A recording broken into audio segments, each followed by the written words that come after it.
निर्मला सीतारमण ने लोकसभा में आयकर विधेयक का संशोधित संस्करण पेश किया, जिसमें बैजयंत पांडा की अध्यक्षता वाली सेलेक्ट कमेटी की अधिकांश सिफारिशें शामिल हैं। इस बिल में कई सारे नए बदलाव किए गए हैं, जिनका असर आम टैक्स पेयर्स पर पड़ने वाला है।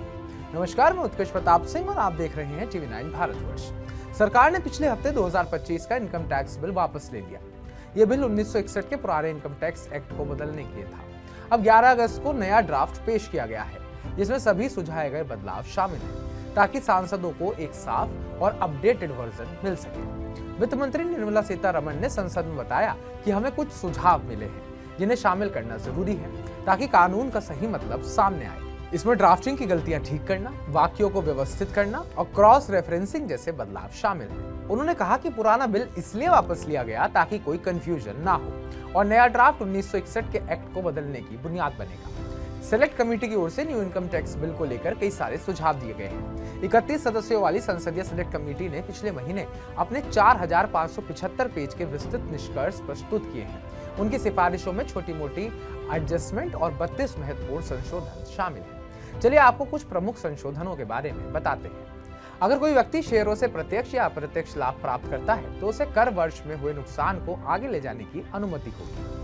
कंपनियों के बीच डिविडेंड पर छूट पहले ड्राफ्ट में हटाई गई।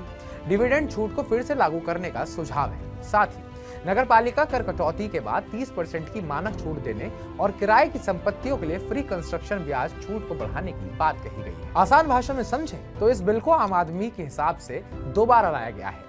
इसमें कुछ ऐसी चीजों को शामिल किया गया है जो सीधे आम आदमी से जुड़ी हुई है, जैसे शून्य कर कटौती प्रमाण पत्र, कुछ मामलों में कर कटौती से छूट देने वाले प्रमाण पत्र जारी करना, अनजाने में हुई गलतियों पर जुर्माना माफ, छोटी गलतियों के लिए जुर्माना माफ करने की सुविधा, छोटे करदाताओं को देरी से रिटर्न दाखिल करने पर भी रिफंड की सुविधा, एनपीए की परिभाषा को और स्पष्ट करने की मांग, ताकि कर और बैंकिंग नियमों में लंबे विवादों से बचा जा सके। टैक्स को लेकर भारत में एक जागरूकता है, तो दूसरी तरफ टैक्स बचाने को लेकर एक होड़ भी है। लेकिन सरकार टैक्स के नियम और टैक्स देने की प्रक्रिया को आसान बनाना चाहती है, ताकि आम आदमी को कोई दिक्कत ना हो। शायद इसीलिए इस बिल को दोबारा संशोधित कर संसद में लाया गया है। तो आपका इस पूरे संशोधन पर, जो दोबारा ये बिल संसद में लाया गया है, इस पर क्या सोचना है, आपका क्या कहना है? कमेंट बॉक्स में कमेंट कर हमें जरूर बताइएगा। बाकी ताजा अपडेट्स पाने के लिए TV9 भारतवर्ष को सब्सक्राइब कीजिएगा।